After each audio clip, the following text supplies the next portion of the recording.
Welcome to Bias Bash. I'm Lauren Green. There are expectations the U.S. and other world powers will make a deal with Iran in the coming hours.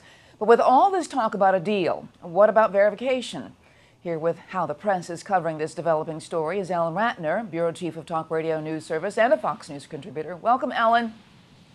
Well, thank you so much. You know, it's interesting. The press has covered, there have been two articles talking about verification. One went into detail, but the problem is we don't know because we haven't seen the proposed language, nor do I think we are going to see the final language to compare what we now know about verification and possibilities of verification with what has actually been agreed to. And the press has been noticeably silent on this because it is difficult to understand. It's kind of like a mathematical equation. Some of us understand it, some of us don't.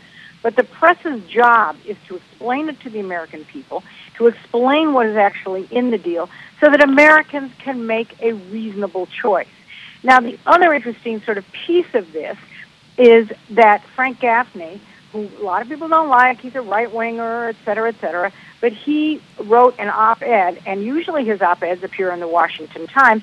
This one only appeared in Jerusalem, or in Israel, and it was very interesting because he talked about 9 red line deals. And if you look at it, it's very clear that we don't want to cross some of those red lines. But again, the press has not really given either his or his group, or even the issues that he brings up, the kind of scrutiny that it deserves, because honestly, they don't want to deal with the complicated issues here.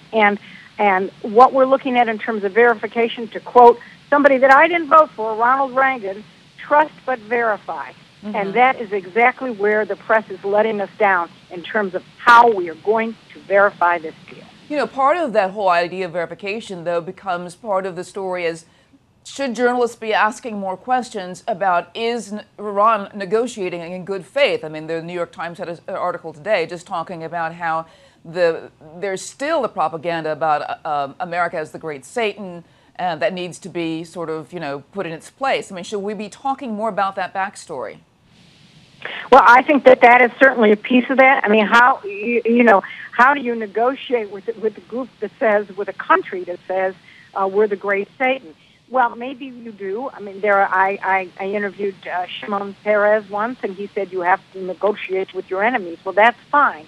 But again, verification, trust but verify, to quote Ronald Reagan, is the most important thing. And now there's all this new technology for verifying, but we don't know how it's going to be used and what the final language is. All right. I thank you very much, Ellen.